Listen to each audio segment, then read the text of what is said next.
Well, it is a busy weekend for Gallop TV previews, and we got two race meetings on the Saturday, one on Sunday, but we'll now be doing the Durbanville, Hollywoodbets Durbanville preview for Saturday the 14th, where we have a very decent card, just having a look at some of the quality that's assembled over the 8 races, and race number 1 begins quite late, 13:10, so in the afternoon at Hollywoodbets Durbanville. And as always, it is Graham Hawkins on the line. So on behalf of the Gallop TV team, Graham Hawkins, myself, Dees Dine, and to you, the valued racing fan, I trust that you're well. You're having a fair week and looking forward to this weekend. Graham, firstly, I think a good starting point will be the weather. You now in Cape Town. How's things looking there? Weather is settled, the weather is good. Forecast for the weekend is nice and warm with an absence of strong winds, so we're in for very pleasant racing conditions at Hollywoodbets Durbanville. And as you mentioned, it's a nice card, only 8 races, no feature race, but Foudre, the half-brother to Hawam and Rainbow Bridge, appears in race 3. The very promising Green with Envy looks to maintain his unbeaten record in race 6. And of course, in the 8th race, we see the return of the very promising Winter Cloud, who ran second in the Alan Robertson behind Mrs. Geriatrics. So quality on offer, even though there may not be a feature race.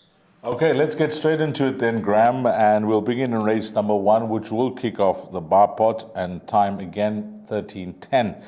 So a lot of first-timers here, unknowns. We'll begin with number 1, horses in single figures. 1 is at 8-1. 7, Graham, has attracted some betting support. This horse opened up at 20-1 Hollywoodbets, has shortened into 8-1. That is some significant money there, I would suspect, for number 7. And then it is horse number 12 at 33-10. And then with the 2 scratchings of numbers 3 and 16, 15 will now come into draw number 3, Noonday Gun. And when the scratchings happen, they open the horse up at 33-10, Graham, and that is shortened into 5-2. So, of course, the unknowns in the race, we go in blind with the first-timers. And any of the first-timers grab your attention? Before I comment on that, also number 13, Nordic Chief, is very much in the betting at around 3-1 after 2 promising runs. The first-timers, I'll sit on the fence. I'll wait to see if there's a follow-through with the support for number 7, Counter Attack, because I do think that the stable companion number 12 in the bag is probably the right one from the Candice Bass Robinson stable. But clearly, Dean Calloway's number 1, Continental Express, by Vercingetorix out of a mare by Captain Allen, drawn in pole position, and that's got to pique your interest a little. So that's currently at around 9-1.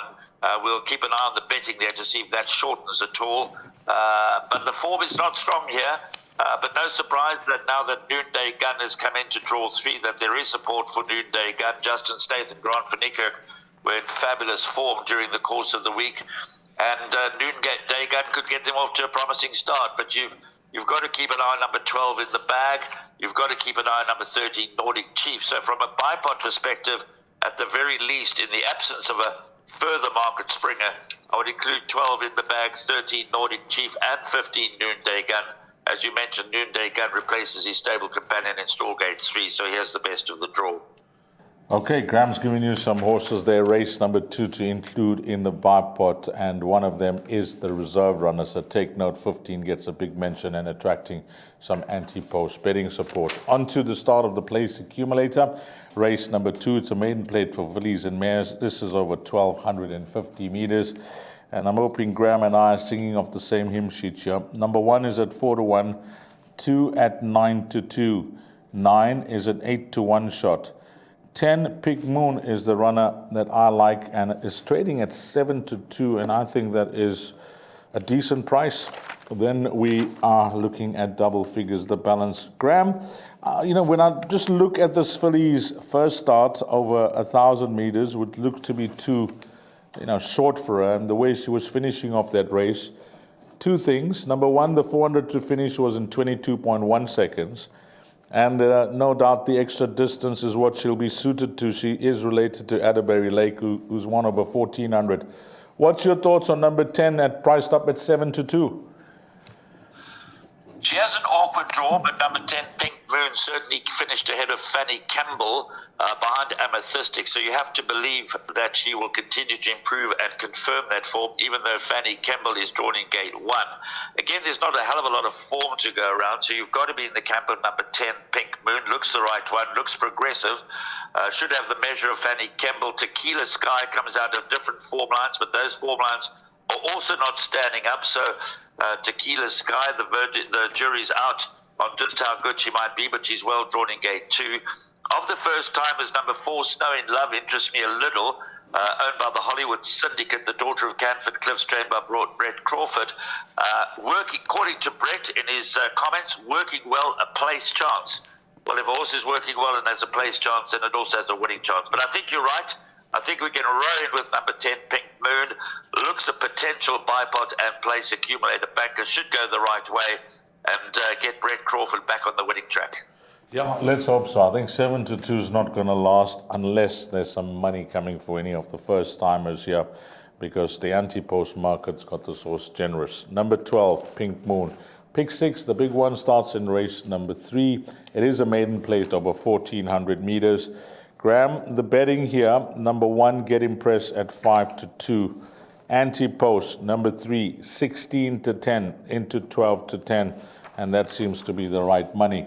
Number 4 at 6-1.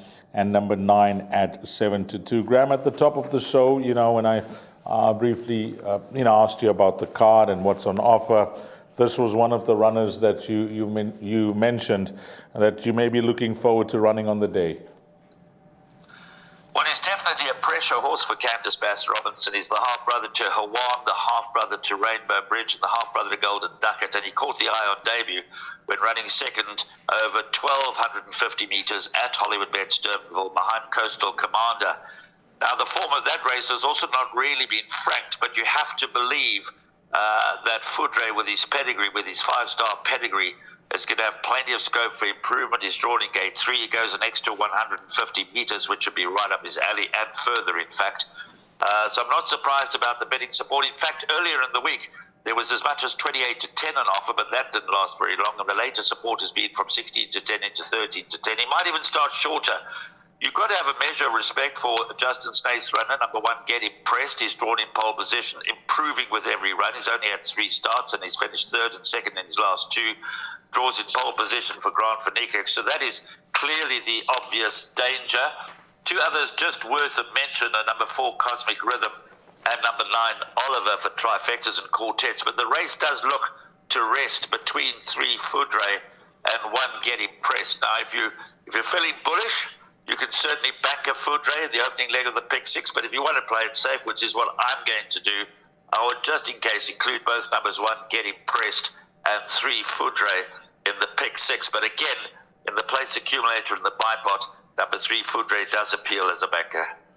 Yeah, you have to like the thought process of Graham Hawkins with number 3, Foudre, but as he suggested, if you're looking for cover, there just seems to be one more horse, number 1, Get Impressed. We'll have a look at this race, 14-20. Yeah, when we follow siblings that have done well, there is some excitement about, and this horse will definitely generate some excitement on the card, race number 3. Then on to race number 4, Jackpot, 1,800 meters, and how they're betting here. It's Jackpot 1, Graham. I've taken down the betting of Somerset Mohan because that's going to be my value bet in the field at 10-1, Graham. But the balance of the field, number 4, 9-2, 5, 8-1, 6 at 7-2, number 8, Money Heist, who's always been highly thought of by Garrett Van Zyl. That's at 33-10, 9 at 7-1, and 10 at 8-1.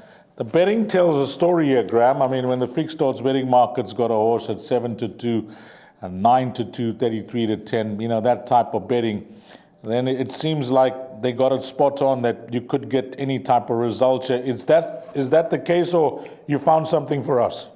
No, I think it's very trappy. I think they're all pretty much alive, and there are potential bankers later on in the card. So I think you do need to go wide in this race, the opening leg of the Jackpot 1. Somerset Maugham is, of course, the own brother to Charles Dickens, but he doesn't always remember that.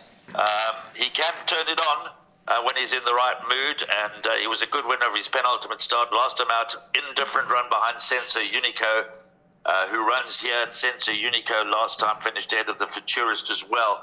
And he could go back-to-back, Sensor Unico, although this is 200 metres shorter, which could play into the hands of number 9, the Futurist.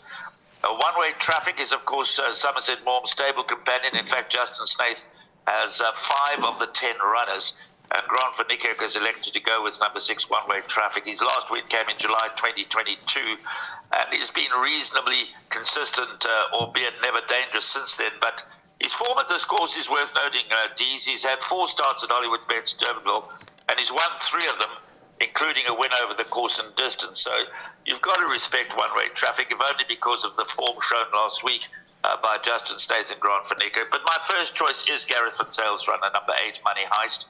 As you mentioned, he's always been highly regarded. He's probably under-delivered, but this race looks good for him.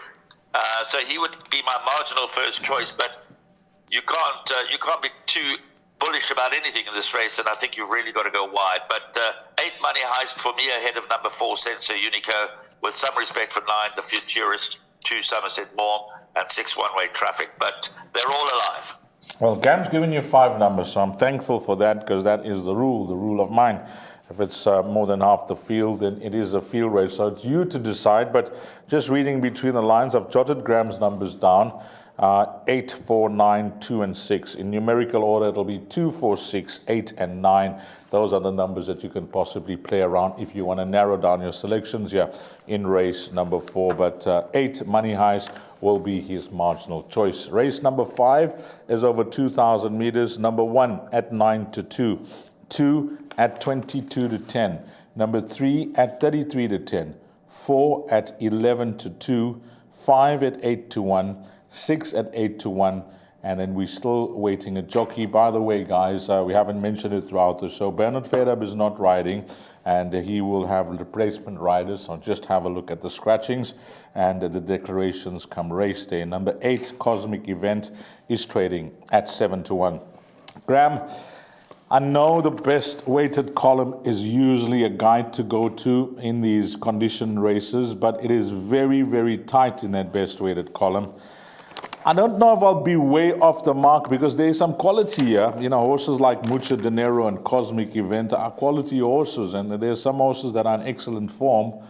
Will I be way off the mark in saying that William the First would have needed that last start? I'm expecting more to come from him with all the interrupted preparations, etc., with rain. I think he badly was in need of that run, Graham. This is more his distance, and he's got a very lightweight, 52.5 kgs, and for a front runner, they can make use of that. You have to respect William the First. I've identified 3 horses that I think the winner will come from. Again, it's a bit of a trappy race, but you can't just go wide and wide in every race. So I'm going to narrow this down to 3 horses, and they certainly include number 4, William the First. 52.5 on his back. As you say, he would have needed that last run. His form is pretty decent. He's lightly raced. He's got plenty of upside. And there's been money in the market. You know, he was 7 to 1 earlier in the week, a couple of days ago, then 6 to 1, now 11 to 2. So there's been a continuous nibble in the market for number 4, William the First, and I would certainly respect that. Then numbers 2, Mucho Dinero, and 3, Sudden Song. They've met each other a number of times. There's absolutely nothing to choose between the 2. Mucho Dinero, of course, is having only his 4th run as a gelding. They considered him to be a very decent 3-year-old. He kind of let the side down. He wasn't a cheap yearling. He cost 1.4 million rand as a yearling, and he might now be ready to step up on his last win and show and confirm the promise that he showed early in his career. So you've got to respect Mucho Dinero, but there's nothing between that and number 3, Sudden Song. So I'm not going to try and split them, D's. I'm not going to try and be a hero.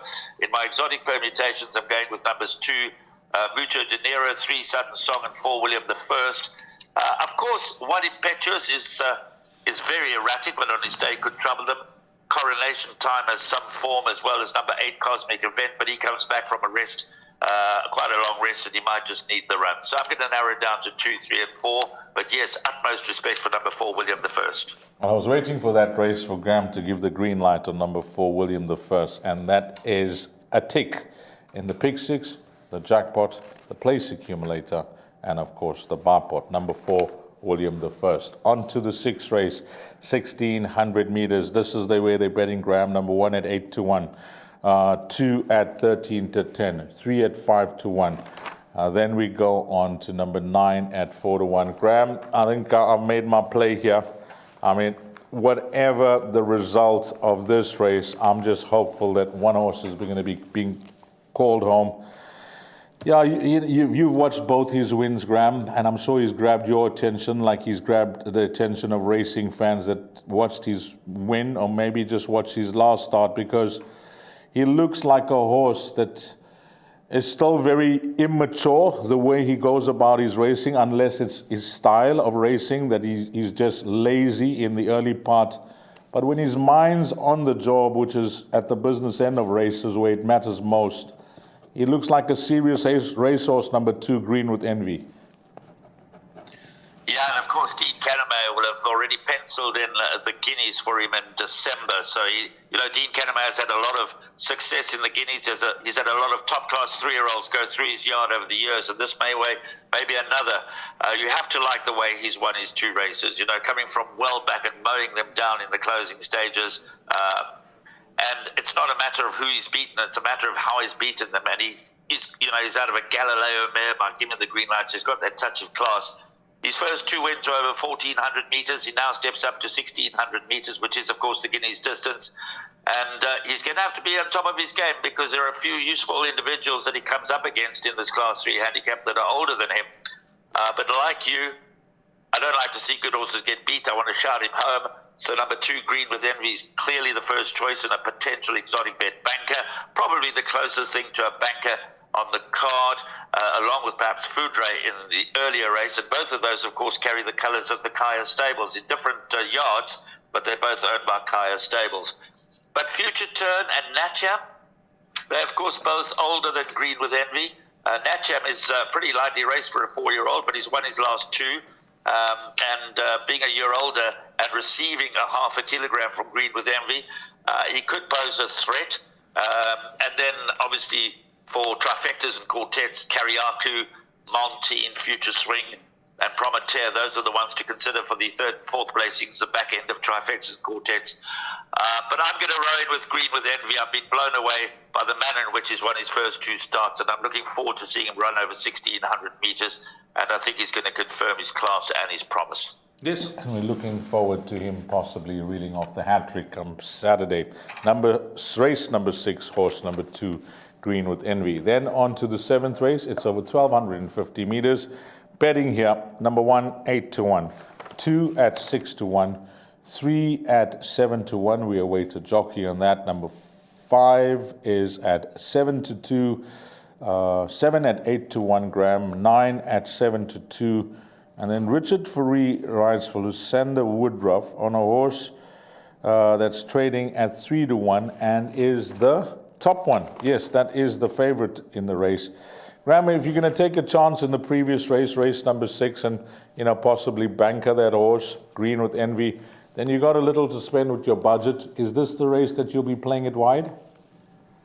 Yeah, I think you have to. Hey, there's another potential banker in the last leg, depending on your view on Winter Cloud, although I'm not going to be bankering Winter Cloud, but more about race 8 in a moment. But it all goes to structure, but I'm certainly going to go a little wider here. I can't work out this horse Steinbeck. He won 2 races back-to-back in May and June of 2022 over 1,700 and 1,800 meters. He's pretty much never been out of the money since, but he has yet to win for a long time.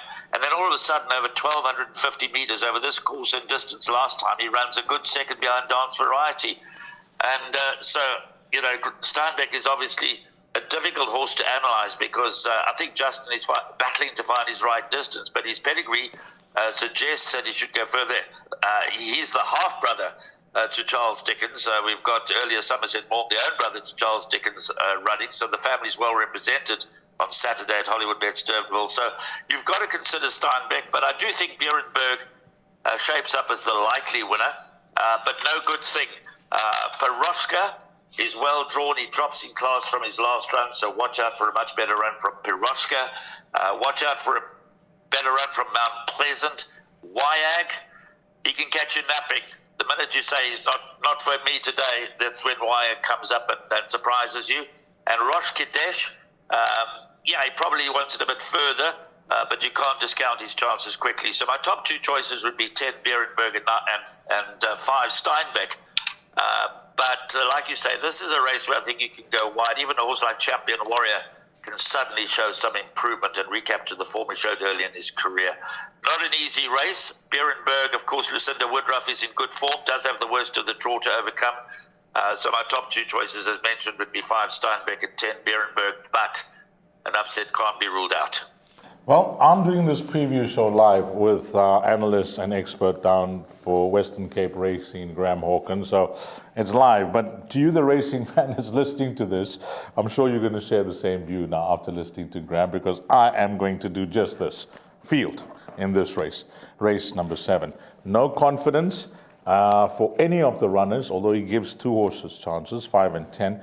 But I think it looks like a field race. And Graham mentioned it's going to be a choice for you at the back on how you're structuring this perm today, the place accumulator and the pick 6, because race number 8 is over 1,250 meters.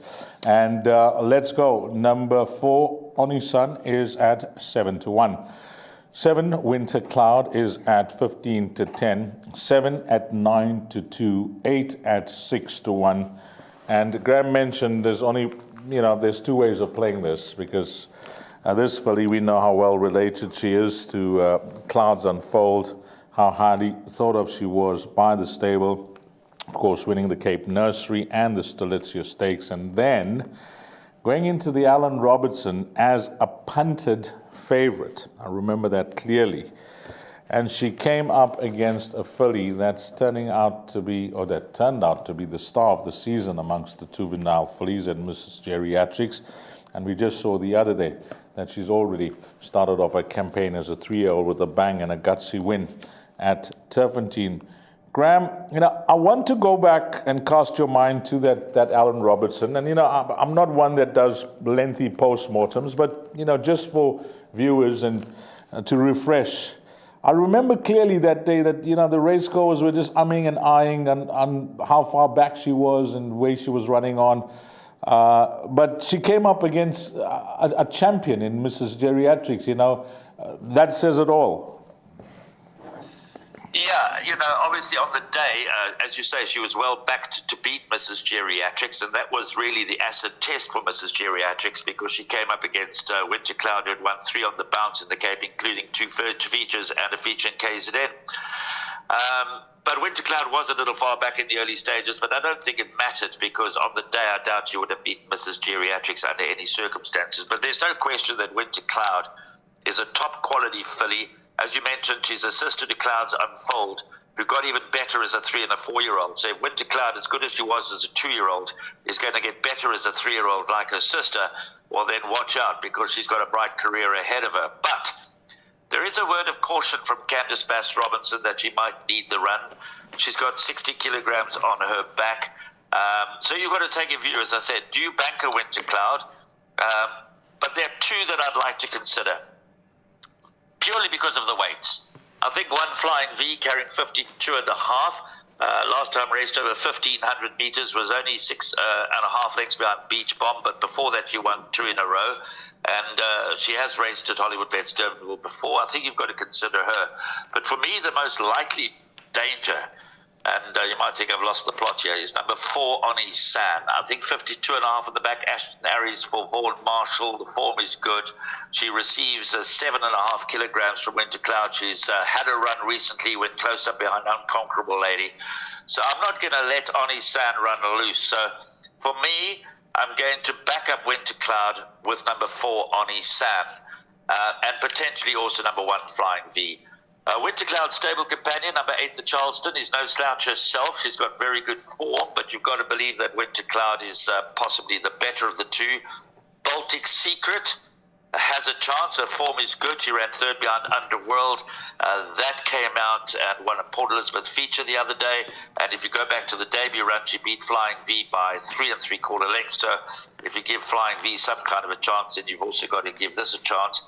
But on the line through distant Winter Cloud certainly got her measure. although she receives 4.5 kilos. So it's not cut and dried for Winter Cloud. If Candice Bass was more bullish and said that she's working well and she's had a gallop and she's primed, then I would have been strong on Winter Cloud because of her class. But I'm a little concerned because Candice Bass has thrown out that warning that she might just need the run, and that throws it up a little bit more open. So I'm going to be playing 2 perms. I'm going to be playing 1 perm where I bank a Winter Cloud because of her class, and I expect her to get through this acid test for her, although it's only at the beginning of her 3-year-old season, so there's lots more to come for her, win or lose on Saturday. And then I'm going to take another perm where I include a couple of these outsiders that I've mentioned, but I'm particularly keen on Annie Sam as an exacta play with Winter Cloud. Graham, just think about it whilst I close things off. Maybe give 2 or 3 runners that you think have strong winning chance, and if you have a value bet, I mean, we'll just close off with that as I close things off. Race number 8, some good, food for thought there with Winter Cloud on maybe needing the run, but if it's not to be, then class could prevail.